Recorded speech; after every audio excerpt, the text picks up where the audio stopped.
નમસ્કાર મિત્રો, GK master YouTube ચેનલની અંદર તમારું સ્વાગત છે। ફોરેસ્ટ ગાર્ડ પરીક્ષાની હવે પૂર્ણતાને આરે આવી રહી છે, ત્યારે જે કોઈ વિદ્યાર્થીઓના પેપર હજી બાકી હોય તો તે આ વિડીયો અવશ્યથી જોઈ લેજો, જેથી કરીને તમને જો એની અંદર આખા નામ અને ટૂંકા નામ જે પૂછાતા હોય છે વિવિધ સંસ્થાઓને લગતા, બરાબર છે, વિવિધ સંગઠનને લગતા, તે તમને આ વિડીયોની અંદર તમામ નામો જોવા મળશે। જે આ વિડીયો છેલ્લે સુધી જોજો, જેથી કરીને તમારો જો પૂછાય તો 2 કે 4 માર્ક બેઠા મળી જાય। તો ચાલો હવે શરૂઆત કરીએ આપણે આપણા વિડીયોની। આનાથી તો બધા વાકેફ જ હશો, IUCN, બરાબર છે। IUCNનું આખું નામ છે International Union for Conservation of Nature. International Union for Conservation of Nature, બરાબર છે। 2-3 વાર રટણ કરી લેવું એટલે યાદ રહી જાય। International Union for Conservation of Nature, International Union for Conservation of Nature, બરાબર છે। ત્યારબાદ છે સિટીઝ। સિટીઝ છે એનું આખું નામ છે convention on international trade in endangered species of wild ફોના and flora, બરાબર છે। ફોના એન્ડ ફ્લોરા, ફોના એટલે પ્રાણી સૃષ્ટિ અને આ છે ફ્લોરા એટલે વનસ્પતિ સૃષ્ટિ, બરાબર છે। Convention on international trade in endangered species of wild ફોના અને ફ્લોરા, આ સિટીઝ જે છે તે 3 પ્રકારના પરિશિષ્ટ બહાર પાડે છે, અને IUCN છે જે રેડ ડેટા બુક બહાર પાડે છે, જેની અંદર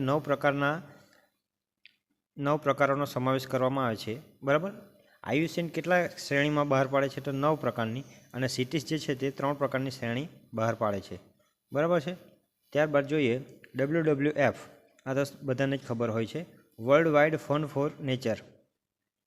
હવે આ જે 3 છે એ 3 જે સંમેલનોના નામ છે, UNFCCC, UNCBD અને UNCCD।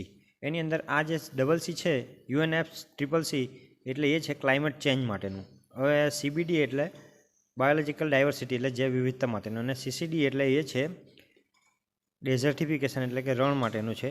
તો આપણે એના હવે પૂરા નામ જોઈએ। UNFCCC એટલે United Nations framework convention on climate change, United Nations framework convention on climate change, બરાબર છે। United nation framework convention on climate change. UNCBD United Nations convention on biological diversity, biological diversity એટલું યાદ રાખવું, બરાબર છે। ત્યારબાદ છે UNCCD એટલે United Nations convention on combat ડેઝર્ટિફિકેશન, બરાબર છે। આ સેમ જ છે, United nation convention on, United nation convention on, અહીં ખાલી બાયોલોજિકલ ડાયવર્સિટી અને કોમ્બેટ ડેઝર્ટિફિકેશન યાદ રહી જશે, અને આ CC એટલે ક્લાઇમેટ ચેન્જ, બરાબર છે।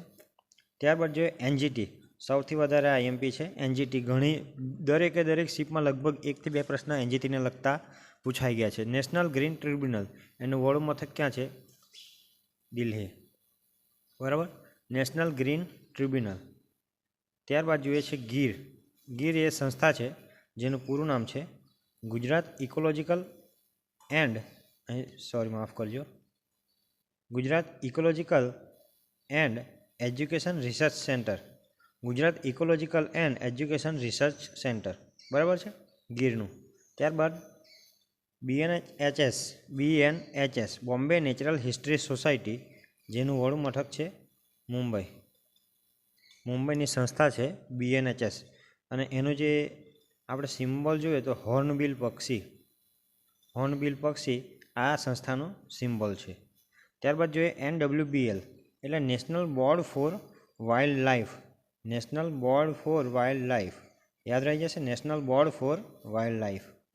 ત્યારબાદ જોઈએ ગેમી, આ ગુજરાતની સંસ્થા છે જેની સ્થાપના 1999ની અંદર થઈ હતી, 1999ની અંદર, જેનું પૂરું નામ છે ગુજરાત એન્વાયરમેન્ટ મેનેજમેન્ટ ઇન્સ્ટિટ્યૂટ, સરળ નામ છે, ખાલી અહીં તમને અઘરું લાગતું હશે પરંતુ એ નામમાં કંઈ છે નથી, આ તમને એમ જ યાદ રહી જાય તેવું છે, Gujarat environment management institute, Gujarat environment management institute. 2 થી 3 વાર જો તમે આ બધા નામો જોશો તો તમને અવશ્યથી યાદ રહી જશે। નામો, પૂરા નામ અને ટૂંકા નામ એનું કંઈ એટલું બધું અઘરું હોતું નથી। GWSB એટલે Gujarat state wild life board, Gujarat state wild life board, Gujarat state wild life board, Gujarat state wild life board GSWB।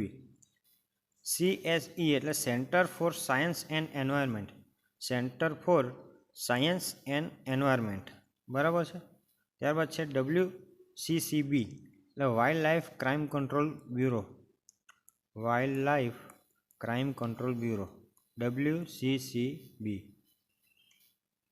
ત્યારબાદ છે ટેરી, ટેરી એટલે Tata energy research institute, Tata energy research institute. GSWB એટલે Gujarat state wild life board, Gujarat state wild life board. CEE એટલે centre for environment education, બરાબર છે, centre for environment education. આ અગત્યની સંસ્થા છે UNEP, United Nation Environment Programme, United Nation Environment Programme. ત્યારબાદ છે BLI Bird Life International, Bird Life International. અને WNO એટલે World Nature Organisation, World Nature Organisation. ITTO International Tropical Timber Organisation, International Tropical Timber Organisation, બરાબર છે. UNEP આપણે જોઈ ગયા, United Nation Environment Programme. ત્યારબાદ છે WCMC એટલે world conservation monitoring centre, world conservation monitoring centre, બરાબર છે. WWI આગળ જોયું આપણે WWF, આ છે WWI world watch institute, world watch institute. WRI world resourcing institute, world resourcing institute. ત્યારબાદ છે IWMI international water management institute, international water management institute, international water management institute, બરાબર છે. ત્યારબાદ છે UNFF united nation forum on forest, united nation forum on forest, બરાબર છે. FCPF forest carbon partnership facility, forest carbon partnership facility. ત્યારબાદ છે tariff, આ tariff જે સંસ્થા છે તે જે વનની અંદર રહેતા આદિવાસીઓ દ્વારા જે ટોપલા, છાપ વગેરે જે બનાવવામાં આવે છે વાંસની વસ્તુઓ, તેનું ઓનલાઈન આપણે ખરીદી આ ટેરિફ વેબસાઇટ પરથી કરી શકીએ છીએ. એનું પૂરું નામ છે the wild life trade monitoring network, wild life trade monitoring network, જે આદિવાસીઓ સાથે સંકળાયેલી એક યોજના છે. ત્યારબાદ છે CPCB એટલે સેન્ટ્રલ પોલ્યુશન કંટ્રોલ બોર્ડ, જેની સ્થાપના 1974. SPCB state pollution control board અને GPCB Gujarat pollution control board, એની પણ સ્થાપના 1974ની અંદર થઈ હતી. GPCB, SPCB, CB એટલે કંટ્રોલ બોર્ડ અને પોલ્યુશન કંટ્રોલ બોર્ડ, બધામાં PCB કોમન છે. C એટલે સેન્ટ્રલ, S એટલે સ્ટેટ અને G એટલે જે તે રાજ્યનું હોય. એવા આંધ્રનું હોય તો APCB,